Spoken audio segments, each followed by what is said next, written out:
Hey guys, not quite sure what playlist this is supposed to go on. Could be the Odd Stuff in Japan playlist, could be the Learning Japanese playlist, no idea.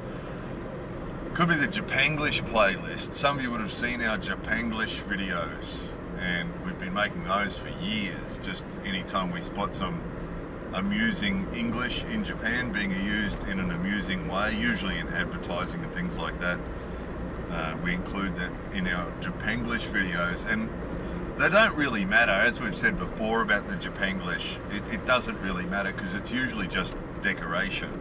Usually Japanglish isn't being used for communication, it's just being used for entertainment or for decoration or to put on a t-shirt or sell something. It's used in advertising and that sort of things. But usually when it's not conveying a message, it's not communicating. Usually, as we've said before with those Japanglish videos, usually the Japanglish might be to get attention, and then the important information will be conveyed in Japanese. And so Japanglish is, it's tongue-in-cheek for us. We don't take it really seriously. It's sort of entertaining. Sometimes you get a funny one or an odd one or just a mysterious one that leaves you scratching your head. Doesn't really matter. This video is more about some more sort of maybe serious, you could call it serious, or maybe some English that is actually being introduced into the Japanese language that is being used with varying degrees of efficiency to communicate. So those of you who have spent some time in Japan would have heard some for sure, probably the one that you'd hear the most. And again, all the English words that are introduced into Japan all are given the katakana pronunciation, of course, because that's just what happens to any foreign word that's introduced into Japan. The only way they have to write it is katakana, usually, and that's how they pronounce it. So the most common one that people get all the time, and some people will spend a long time studying Japanese before they come to Japan, and they practice the conversations and they get it all sorted out and work out, konnichiwa, onegaishimasu, and then see you later, okay, sayonara, and or ato desu ne, or whatever the Japanese they've learnt to say goodbye to somebody. And then they turn up here and they spend some time with some Japanese people, and then the night comes to an end, and then everybody's going home, and everybody goes, bye bye, bye bye, bye bye. And mostly ladies and kids, but you'll get all sorts of people doing it, older people too, men too, all sorts of people do the bye bye thing. Not everybody, but it's prolific. There is no way you could spend more than a day or two in Japan without hearing bye bye, bye bye. And it's like most English words that are introduced into Japan, most of them will sound strange, and it's because of the katakana. So even bye bye, it's because it's been pronounced with a Japanese ba, ba, e, ba, e, ba, e, ba, e, bye bye. So you get the bye bye, so you get that all the time. And then there's endless others. We've talked about on the Japanglish playlist before we've spoken about my. There's a big my boom. Quite often these things start with advertising or with companies doing promotions. Sometimes they start with entertainers on TV who'll use a word or use a phrase as a bit of a byline on television, and it'll catch on and take off. One clown on TV here says, oh my God, oh my God. So you got Japanese people all over Japan, kids too, young kids too, and I mean some people will find it offensive, but people who believe in blasphemy or disagree with blasphemy or whatever, or but you'll hear it here, you'll hear kids and adults, oh my God. And again, really strange pronunciation because of the katakana thing. Oh my God. And then the my thing took off. That started again with some advertising and promoting and things like that.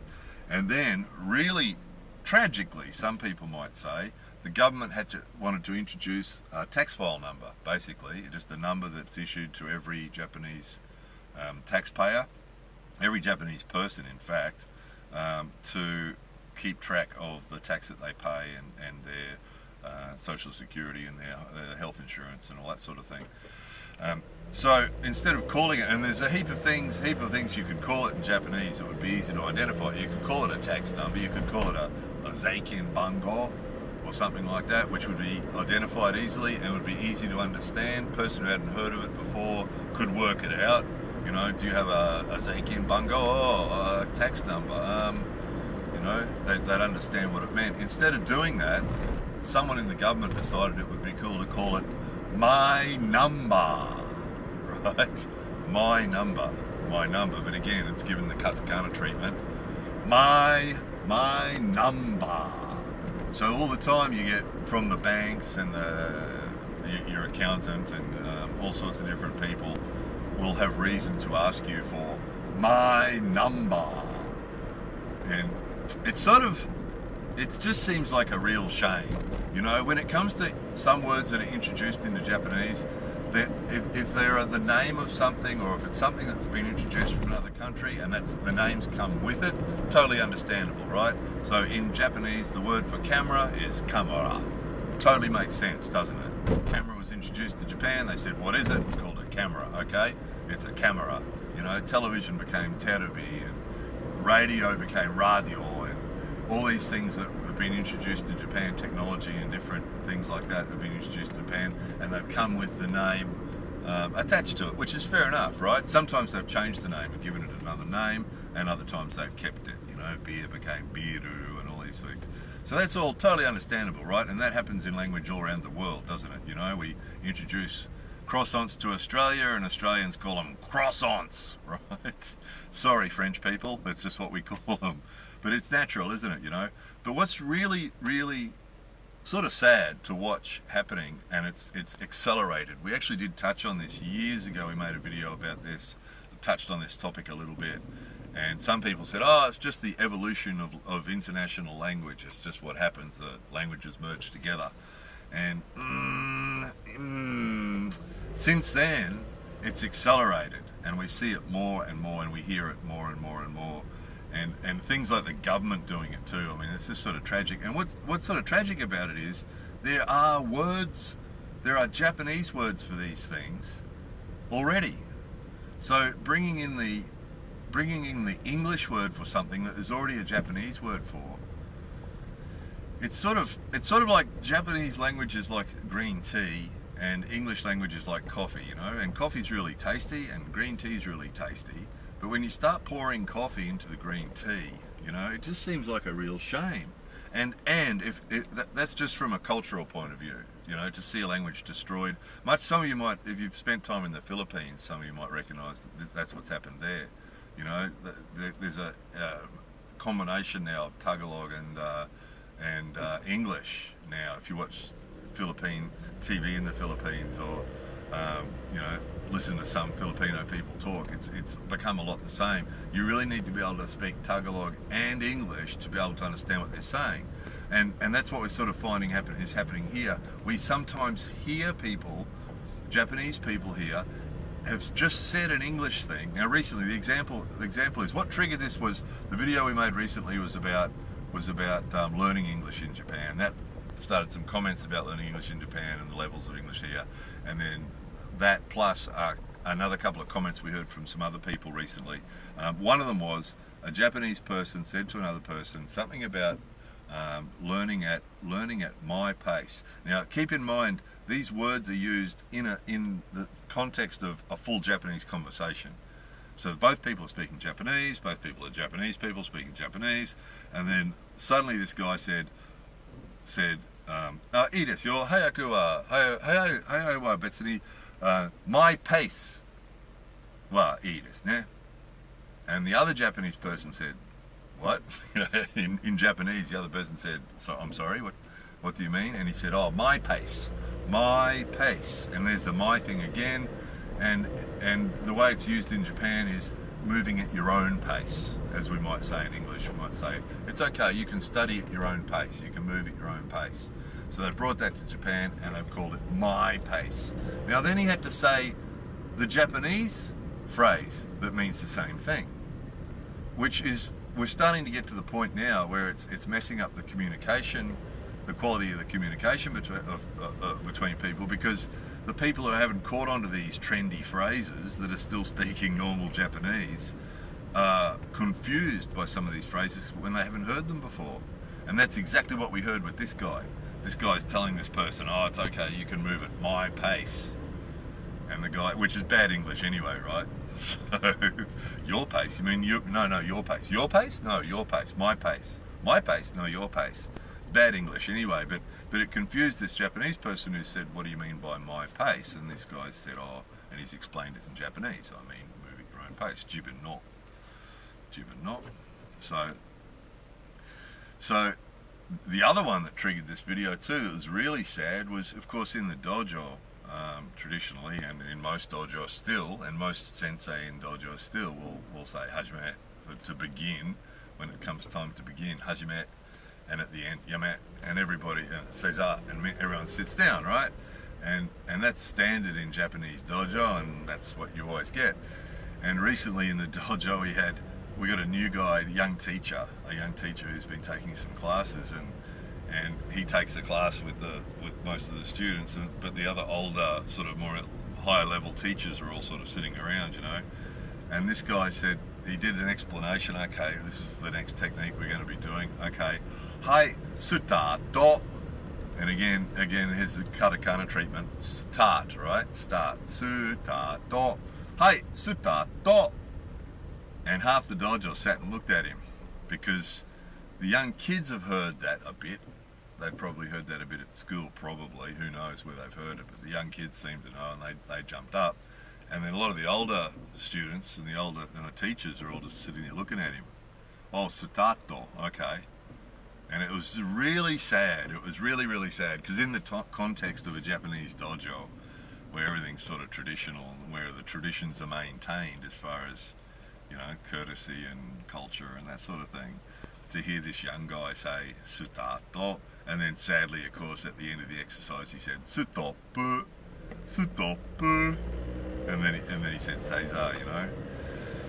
So again, look, it's hard not to judge this, because it's sad. It's sad. If you love Japanese culture and you appreciate the Japanese language, it's just sad that when it's not necessary, you know, when you've got words, perfectly good words that have been used in Japanese for exactly the same meaning, you know, start and stop, really, you know, to have to start using the English version of those words for no reason at all, except that it's a bit of a trend at the moment, you know, and there's no reason for it, there's no logical reason for it, and when you see it interfere with the communication like it did with the my pace thing, and the my number, there must be confused people all over Japan when they first hear about my number, and they, what's my number? Oh, it's this new number that's been issued by the government for our tax, you know. Why do they call it my number?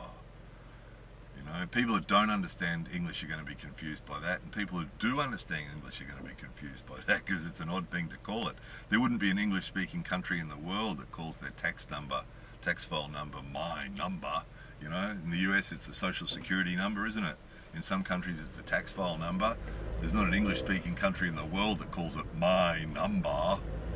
So it's sort of, from that point of view, it's sort of sad. So it's hard not to feel a bit disappointed in this, that the language is being polluted like this, and you know, sometimes it's just somebody on TV trying to be cool, or sometimes it's a company trying to sell stuff. We're driving past a shop over there that sells houses, and it's called House Do, you know. So we've always laughed at it with the Japanglish, but it's sort of getting to the point where it's sort of not funny anymore. It's sort of sad. So, but of course, with all sorts of videos like this, we always get people who go, oh well, it's just what happens. It's someone said we might touch on this in a video years ago, and someone said, oh, it's just the evolution of language. Yeah, I guess you could see it like that it's just the evolution of language, but it just seems like a de-evolution. It sort of seems sad, you know. But again, you know, we can't do anything about these things, and we're not suggesting that anybody does. And it's the same as all the other stuff about the English here and the Japanglish here and everything else. Our main goal with our videos is just to show you guys what we see and hear in Japan. That's all. That's our main goal. That's all we try and do, is just to show you what we see and hear. if we have thoughts on it, or or think it's a good thing or a bad thing or a positive thing or a negative thing, isn't really relevant, really. What we think of it, or in fact what other people think of it, isn't really relevant, really. It's just what is. And that's really the underlying goal of our videos, is just to show you what is, what exists in Japan. If you were here, if you were living here, what you'd experience, what you'd see, what you'd hear.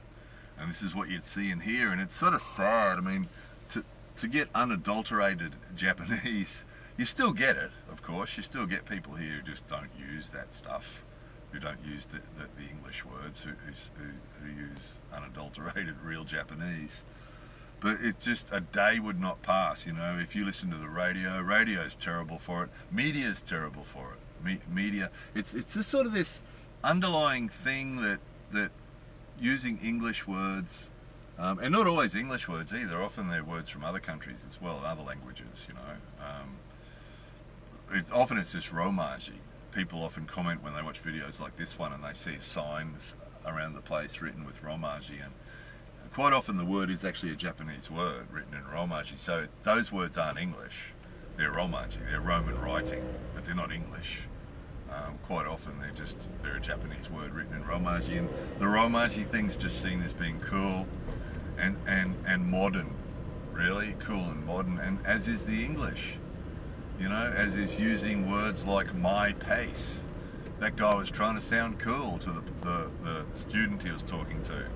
That was actually in the dojo as well, and it was a teacher talking to young teacher talking to a parent of a student, and saying, don't worry about, the student doesn't have to worry about keeping up with everybody else, he can go at his own pace, and again it just messed up the communication. So it's just sad. I wrote there's endless examples of it. Cool biz is again often used in marketing. When they introduced they started making suits that were being made with a material that was sort of cooler, and the idea was just in summer when it's really, really hot, because everybody has to wear a suit, right? It's just the rule, the unwritten rule, everyone has to wear a suit to work. So they started making these suits out of lightweight material that was really cool, and they called that idea of a cooler suit Cool Biz. And again, that's just marketing. That's not messing with the language so much. That's just sort of an idea. Or as they see, one leads to another, or as they call it, a concepto. If you look at pretty well any original Japanese website, they've been using the same design for websites for 20 years, right, in Japan. So since the first websites were made in Japan, they're still using the same design 20 years later, and they have messages on the front. We've talked about it before, but one tab they have is the concepto.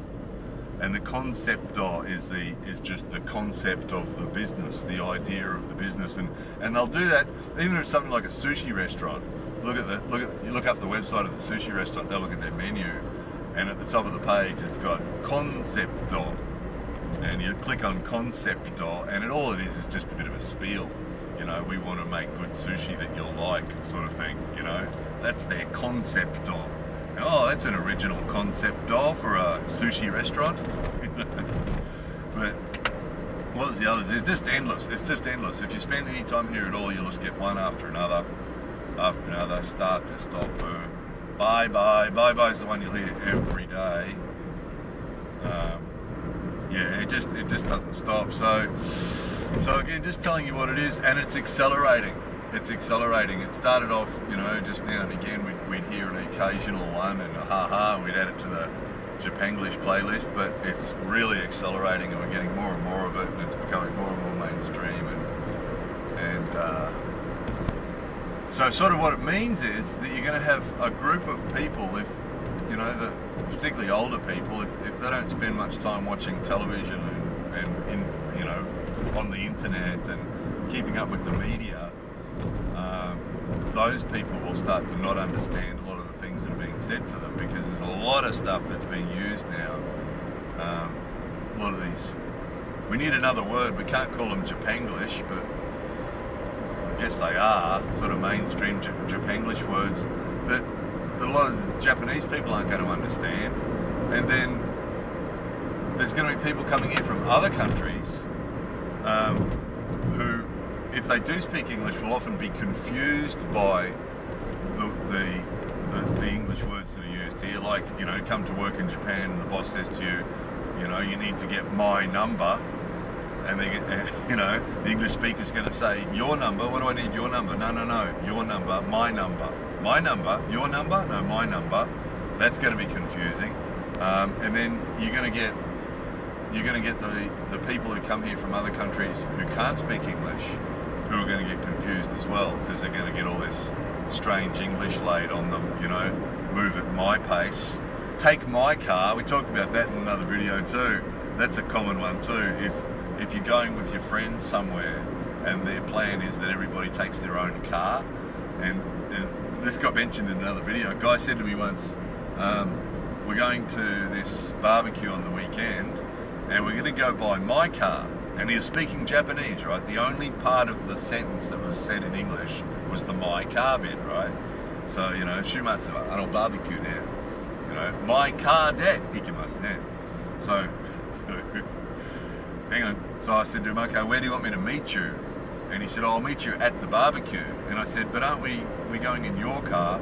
And he said, I said in Japanese, anata no kuruma de. And he said, shigao, my car de. Right? So he's saying to me, we're not going in my car. He's saying in Japanese, we're not going in my car, we're going in my car. Right? So it just messes up. It messes up the communication. It messes up for the people who aren't trendsetters, who aren't using the trendiest, latest phrase.